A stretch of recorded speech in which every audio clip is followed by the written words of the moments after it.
And we're going to get to your headlines here in just a moment. But first, we want to get some breaking traffic news. Yeah, let's go over to Erica Lopez right now. You've been talking about this big accident on eastbound I-70. Exactly, Corey and Jordan. We've been talking about this since we came on the air at 5 talking traffic. But here at 6 o'clock, we are finally getting eyes on the scene from Sky 9 this hour. So as we can see, a semi-truck looks like an Amazon Prime delivery truck, totally charred out here on eastbound I-70. This is between Byers and Deer Trail, so east of the metro area this morning. It looks like this other vehicle was involved. It does look like that vehicle also caught fire. So what I can see from the scene is it looks like these two vehicles were involved. Of course, unclear how this crash happened, how the semi-truck caught fire this morning. We do have a heavy-duty tow truck out here, looks like aiming to load this one up, but of course still a lot of debris out here on eastbound I-70. Of course, eastbound side of the interstate is fully shut down, and it has been since before 5 o'clock this morning. So this other vehicle involved is loaded up on the tow truck, but there's still a lot of cleanup. We're not getting a lot of word at this point. We do not know how long this is going to take to clear, but we know any crash involving a semi on the interstate with this much cleanup, with an ongoing investigation, it's likely going to take some time, so you definitely need to avoid it this morning. A pretty wild scene, though. Again, this is really our first time getting eyes on it with all of you as well. So with that eastbound I-70 closure, we want to talk about how you can get around that and go ahead and take you over to our map if we're able to this morning. Right now, big picture in the metro, really nothing to worry about, but with that closure, 36 is going to be an option for you to get around the closure between Byers and Deer Trail on eastbound I-70. Rest of the metro, not too much to worry about right now. Travel times mostly in good shape. We're in the green on westbound I-70 between E470 and 76. That commute time for you will take only about 15 minutes. Erica, thank you. Let's take a live look outside right now, downtown Denver and I-25. Beautiful start to your morning, great sunrise, and today we are going to be warming up back to the mid-90s. Speaking of the sunrise, check out this morning's sunrise. Wow. Sky 9 caught this around 5:30 this morning. Right? It makes you want to sing the Lion King. It always does. Absolutely. Absolutely. That is gorgeous. Let's get to check the forecast. Ed is joining us now. It's going to be warming up and then cooling down. Right, warming up, cooling down, and then warming up again. We do have mostly clear skies around here. We had some showers and thunderstorms. You can see them all kind of dissipating and moving into Nebraska and into Kansas. We will see under the gun showers and thunderstorms over northeastern Colorado, but not for Denver. It is to the east of us, but the farther into the northeast you go, better chance you have to see those severe storms. So here's what we have right now. Temperature's pretty mild. We see 72 degrees in Burlington, also 70 in Grand Junction, 30s and 40s for the high country. Elsewhere, we're mostly in the 50s and 60s. So a mild start to the day, a warm air mass that we will just reheat. So sunshine today, 95 degrees where we're going in Denver. Then tomorrow the cold front comes through, so only 79 degrees. Juneteenth, 74. Chance of an isolated shower or thunderstorm each day. Some arrives at 251, so does the heat. 86 degrees, we're right back in it. 90 on your Friday. Saturday, pretty much more of the same. Chance of a late day shower or storm. All right, Ed, thank you.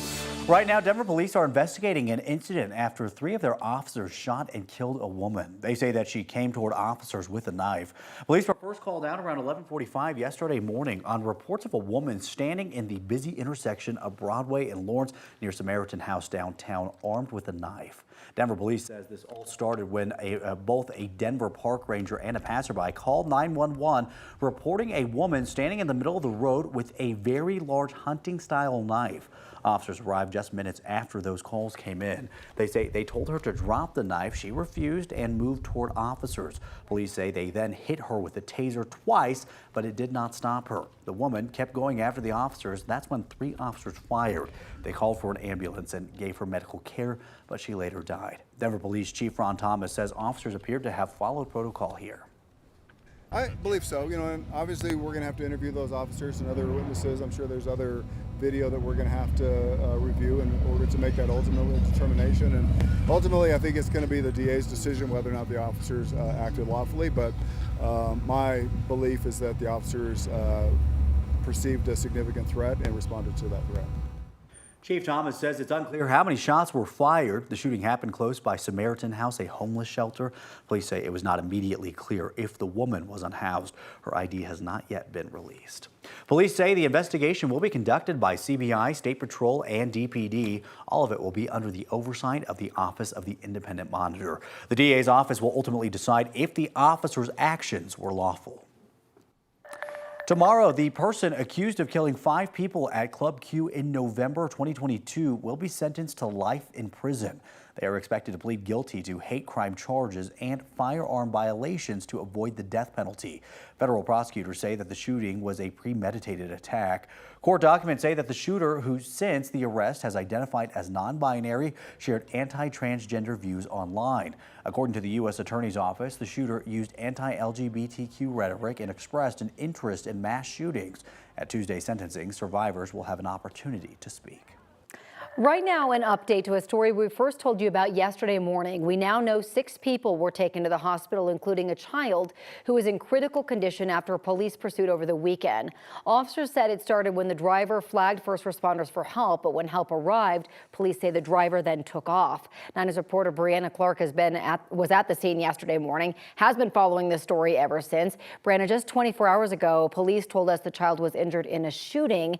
Now we're learning that is not the case. Yeah, it's a bit confusing right now. At 2 p.m. yesterday, Denver police sent out a press release with information that did not match what they told us earlier in the morning. They first said 3 people were shot. Now they're saying nothing about gunshot wounds and instead say that the child was injured in a crash following that police pursuit. So here's what we know so far. A busted back window, deflated airbags, and a bullet hole. Denver police say 7 people were inside this SUV when it crashed around 4 o'clock Sunday morning, blocking a portion of Pecos and this on-ramp to Highway 36. Officers say it started when the driver of the SUV flagged down paramedics. But when they stopped to help, the SUV sped off. Paramedics told police the driver's side window looked like it had been shot at. DPD then spotted the SUV near 45th and Havana. When they tried to pull it over, the driver took off again, and officers followed. That chase ended here in Adams County after this police cruiser smashed into the SUV, forcing it to stop. Police say a child was seriously injured in that crash. They were not buckled in. DPD said after the crash, the driver got out and ran. He later showed up at a hospital where he told police there was a fight earlier that night in Aurora and someone shot at his car. A woman in the car was injured in that fight. Live in the newsroom, Brianna Clark, 9 News. All right, Brianna, thank you so much for the update. It is now 6:07, and it has almost been 1 week since the interlocking fire near Leadville started. Crews are still working to fully contain that fire. As of this morning, it is 86% contained. The weekend's weather did not help the crews as it increased some of the fire activity out there. Crews say more smoke was visible due to the hot temperatures. So far, the fire has burned more than 700 acres. The U.S. Forest Service says lightning caused a small fire burning in Douglas County. The Bear Creek fire is burning about 14 miles northwest of Castle Rock near Platte Canyon Reservoir. Officials say that the fire is about 3 acres in size. Hand crews and helicopters are working to put out those flames. In California, a 12,000-acre wildfire is forcing Californians to evacuate their homes. The fire has been burning since late last night in San Bernardino County. It's unclear what caused it. As of this morning, the wildfire is only 2% contained. Also, firefighters are battling a brush fire in Gorman, California. This is video that someone took of all of these cars and people trying to leave the area. The fire started burning on Saturday. It's already burned more than 12,000 acres. As of this morning, the fire is only 15% contained. And residents in Arizona are dealing with the aftermath of the Rose Fire that started last Wednesday. It destroyed 15 structures, including 7 homes. No one has been hurt, and we still don't know what started this fire. The Federal Aviation Administration is investigating how titanium with fake documentation made its way into commercial Boeing and Airbus jets. The investigation comes after small corrosive holes were discovered in the material. Spare Aerosystems, which supplies the parts, says the titanium used in Boeing and Airbus jets was sold with counterfeit documentation. It's since removed the questionable parts from production.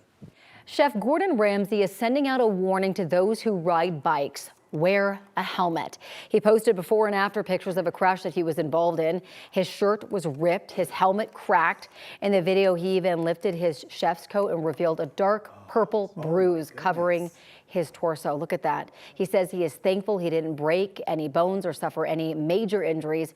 Ramsey says his helmet saved his life. Wow, yes, absolutely great advice right there. Well, the first day of summer is Thursday, but Mother Nature is getting an early start this year. The U.S. could see almost 200 new or tied heat records this week, spanning more than a dozen states. A powerful heat dome is stretching across the country. Extreme temperatures can be hard on health for both humans and animals.